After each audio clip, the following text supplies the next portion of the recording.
Today's lesson is on rational numbers, and this first slide just shows you a very simple number line to point out something about integers. Now, integers are your whole numbers. So as you can see on the number line here in the center, there's 0, and then to the left are all your negative integers, and to the right are all your positive integers. In between every one of these is where our rational numbers lie. Our rational numbers are our decimals and our fractions. And today we're going to work on how to write all of them as fractions, regardless of what form they're already in. This slide just has a little bit to reinforce that a center of a number line is where your 0 is, and that for every positive 1/2 here, there's also a negative 1/2 that's just as far from 0 on the other side. And then if you keep going further out, you'll see you have a 4 at one end and a -4 at the other end. So it is a mirror image of each other, and there's just as many fractions and decimals in between on the negative side as there are on the positive side. So we'll start with integers and how to write them as a fraction. So if you have a number all by itself and you want to write it as a fraction, all you have to do is put it over a 1.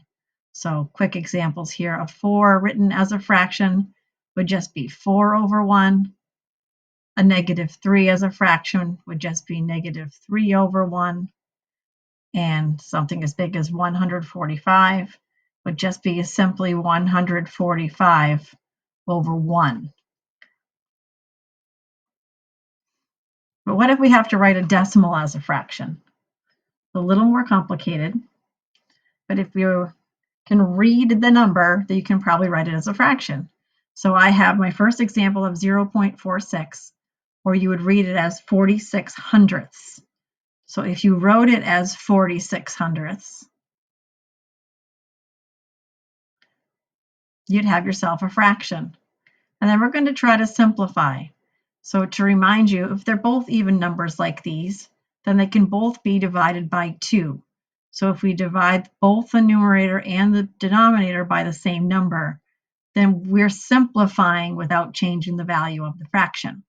46 divided by 2 is 23, and 100 divided by 2 is 50, and that would be simplified because 23 is a prime number.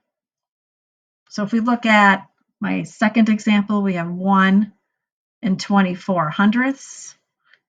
You could write that as a fraction as 1 and 24 hundredths. You could simplify the 24 hundredths.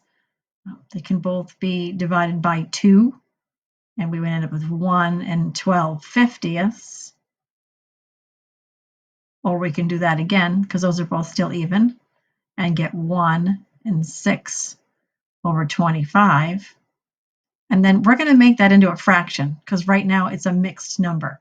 So if you make it into a fraction, you would do 25 times 1, which is 25, plus 6. So 25 times 1 is 25, plus 6 is 31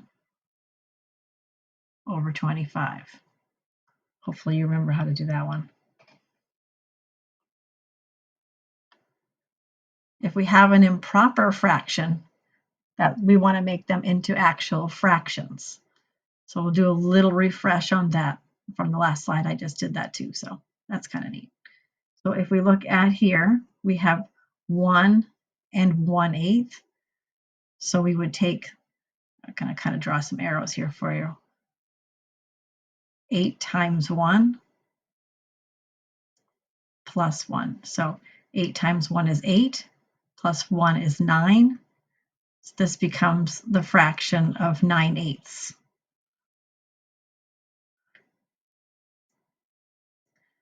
We look at 3 and 2/5. We have to do 5 times 3 is 15, plus 2 is 17 over 5. Keep our denominators the same. And the last one, 7 times 4 is 28, plus 1 is 29. Again, you keep the bottom of your fractionary denominator. As you move further into algebra, as you move into 8th grade and 7th grade and 8th grade, we do less with mixed numbers and more with leaving numbers as fractions. When we're working in our rational numbers, they would like all fractions to be simplified. So I wanted to take just a quick look at this one with you to see if we can refresh anyone on simplifying some fractions. So if we have 12/60ths, not to get complicated, but if they're even numbers, we know we can divide them both by 2. That's usually a good strategy to go with. Divide by 2. Maybe you'll have to do it more than once, but that's okay. If we divide them both by 2, 12 divided by 2 is 6, and 60 divided by 2 is 30. And I keep that negative sign come across. Looks like they're still both even numbers, so let's divide by 2 again. 6 divided by 2 would get me 3, and 30 divided by 2 would get me 15, and 3 is prime, so that's as far as I can go. So it's not a bad strategy. If you can see a bigger number to divide by, go for it, but it's not that important. We look at 400 divided by 16. Maybe you divide them both by 2, and you get 200 over 8, and then you just keep going, and you get 100 over 4. Divide by 2 again, you get 50 over 2. And then maybe you see that simplifies all the way down to 25. That's the end of this lesson today, and you're going to head off and do some practice.